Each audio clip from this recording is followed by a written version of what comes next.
Rev up your engines!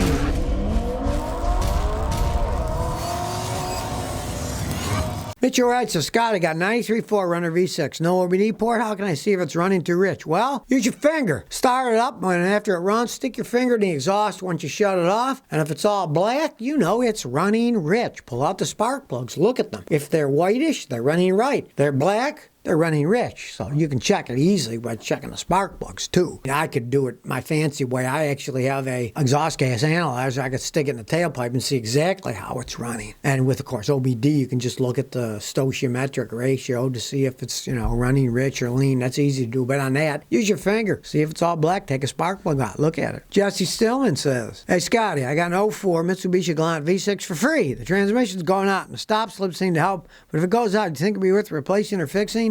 No. A transmission for that V6 Mitsubishi is the weakest thing. The engines put out a lot of power. The transmissions can't take it. To rebuild one of those correctly, you're looking at $3,000 to $5,000. Now, if you're a gambling man and you want to take pot luck with a used one from a junkyard, I can pick them up in Tennessee here all day for $400, $500. If you don't mind gambling with a used transmission, you might want to try that, but don't put any serious money. The vehicle's worth nothing, and overhauling that transmission correctly, like I say, $3,000 to $5,000. It wouldn't be worth throwing it into that thing, even though you got it free. Doofy D Kicking Company says, Scotty, I recently purchased a 2016 VW Tiguan with 30,000 miles. Was it a good purchase? Well, I'm not a Volkswagen fan, and good depending. If you got it cheap, it could be okay. But if you paid too much, no. I've got customers with those Tiguans, and they generally fall apart when they get 80, 90, 100,000 miles on them. They're Volkswagen's plastic crap, computer stuff everywhere. They cost a fortune to maintain because they have the Volkswagen software, at least in the United States, extremely expensive parts. Now in Europe they sell models and parts are cheaper. It's a different story. But here in the United States, not so much. I just hope you didn't overpay, because realize they have insanely low resale values in the real world. If you get one with 30,000 miles cheap enough, could be an okay car. Never overpay on one of those things if you buy one. Anyone says, Scotty, I got an 07 Tundra, 4.7, 71,000 miles. Do I need to change the timing belt yet? Well, the timing belts go well over 100,000 miles, but you got one that's 14 years old. It's probably a good idea to change the timing belt on the water pump now. That is a V8 Tundra. It has an interference engine, so if the timing belt breaks, the pistons hit the valves, then the engine would have to rebuild at the cost of many, many, many thousands of dollars. So you might as well just have it changed now, and then you don't have to think about it for a long time, because they are made out of rubber. And over time, rubber will degrade. Even though they say 100,000 miles or above, all those years, 14 years, I'd change it now. Jace says, Scotty, I'm trying to buy my first car. I want a Toyota Highlander 07 all-wheel drive with 120,000 miles for $11,000. Well, they do have high resale value. They're well made. They can last a long time. I mean, 120,000. I got a customer with an 07. It has 420,000 miles. It still runs good. So I would try to pay less. But if you can't, it is a good vehicle. It's not like you're buying something that's junky, but 14 years old. So have a mechanic check out first. You don't know, wreck, flood, and stolen, whatever. Have a mechanic check it out first. Dylan says, Scotty, what do you think about a 93 Del Sol's, a starter car for an 18-year-old found with 80,000 miles for $3,000? All right, it's a 93. It's old as the hills. But if it really only has 80,000 miles on it, that engine's going to last a really long time. But since it's so old, I would want absolute positive proof that that's the real mileage. Receipts, inspection certificates to prove that it really only has 80,000 miles. And since it is a 93, realize, the tires might be dry rotted. You might have changed all the hoses, all the rubber brake parts might be rotten. You need to replace them. But it is a Honda, and all those parts are readily available. Places like AutoZone, they'll be able to have that stuff. A lot of times they'll have it in stock because they sell a lot of Honda parts. And Hondas last a long time. Split Soil says, I got an 05 Nissan Altima, 155,000 miles. It's starting to fall apart. Should I keep it? Well, you answered your own question. It's starting to fall apart. Get rid of it. Now, you're not going to get anything for it, right? Maybe just keep driving until the wheels actually fall off or the engine stops working or the transmission won't move it anymore. Then get rid of it, because you're not going to get anything for it. And it might last a bit longer. Who knows? But don't put any money into it. If you have to put serious money, get rid of it as soon as possible. Get yourself a Toyota or a Honda, and you'll be thanking me for the next 3 or 4 decades. Steven Gennaro Boot says, Hey, is $450 a good price for a wheel bearing and axle? Depends on the vehicle.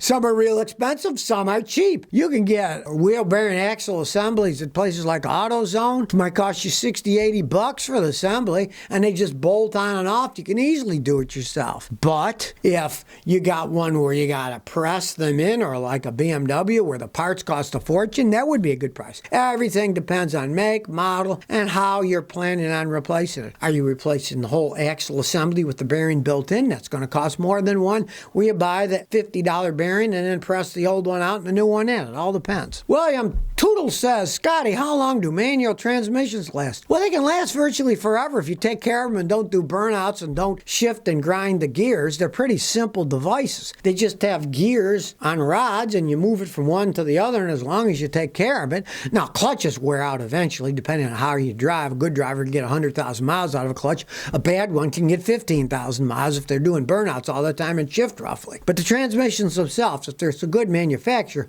they can basically last forever. And I've seen Toyotas, I've even seen old Fords, and they still had the original manual tranny. They are simpler, and they can last a really long time. Jeremy McNutt said, looking about a 2014 to 18 Durango V8 with tow package or pulling an 18-foot travel trailer. Thoughts on these SUVs? Welcome to Tennessee. I'm not a Dodge fan, and I'm not a fan of the Durangos because the quality isn't there since Fiat took over Chrysler. Now, if you can find one that was made when it was still part of Mercedes-Benz, when it was Daimler Chrysler, that would be okay. But I wouldn't buy one since the Fiat Chrysler merger. I just wouldn't touch one of those with the 10-foot pole. So see when it was made. If it says Daimler Chrysler, it's better than one that's Fiat Chrysler by far. Edgecott James says, your views on the Infiniti Q50 V6 or 5-year usage. All right, if you buy a brand new one, it should certainly last 5 years and not have any problems. The problem with the Infinitis are they're high-tech. Nissan makes them, and the company's a little bit shady on their quality control. But those are their high-end cars, and they generally run perfectly fine for the first maybe 100,000 miles. So if you're going to drive less than that, buy a new one, go ahead. Do not buy one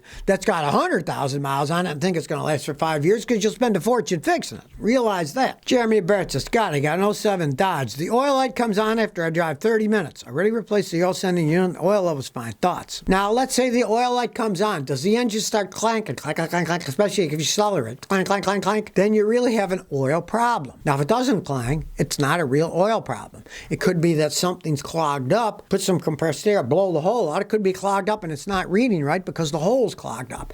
If you actually have low oil pressure, your engine's going to make noise because the pump has to pump oil to the top of the engine where the cams are. And if it's not, the cams will start clattering, clatter, clatter, and you'll hear all kinds of noise. You ever hear that? Turn it off and fix it unless you're sick of it and then just drive it until it blows up and junk the car. If it's not making any noise, you're actually not losing serious oil pressure. It could just be the galleys that feed the sending unit. But if it makes noise, yeah, you got a problem. Could be an oil pump. If you want to have the bottom pan drop, change the oil pump, pray it's that, not worse like internal engine wear, which will also do that. So it says, Scotty, thinking of a new Yaris, automatic transmission, 2020, with 5,000 Canadian off because of a company offer. So it costs 15,000 Canadian, or a used 14 Corolla AT, $14,000, with 60,000 kilometers. I live in Canada and drive about 400 kilometers a month. So you're only driving like 200 something miles a month. That's not much. I would still go the Corolla though, because you're only $1,000 cheaper the brand new Yaris, which is a Mazda machine, and the Corolla can last forever. It's only got 30-something thousand miles on it now. I mean, those things go 300,000 miles. I would still go Corolla. Brandon Costa, Scotty, I have a 2010 Corolla. Makes a rattle noise on cold start. Starts fine.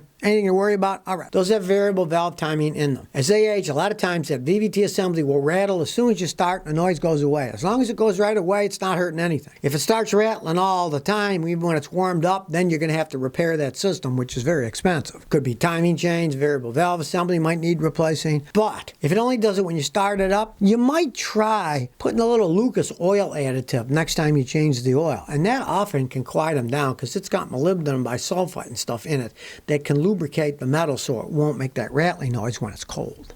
I have seen that work. Just as one says, hey Scotty, I'm getting new tires installed. Do I need a four-wheel alignment on a 2012 Sonata? Well, it's a good idea every once in a while to get four-wheel alignment, but if it doesn't pull, doesn't shake, and you look at the back tires before you change them out, and they're worn evenly, you could forego it. Now, if they're worn unevenly with cups or different things, or one part's worn more than the other, no, you'd need a rear alignment. But I would definitely get a front alignment anyways, because it's for their front wheel drive, and it's a good idea to get that when you get new tires. The backs aren't as crucial, so if they're not worn weird and doesn't shake or pull in the back, you might just forget the 4 and just do the front 2. So if you never want to miss another one of my new car repair videos, remember to ring that bell.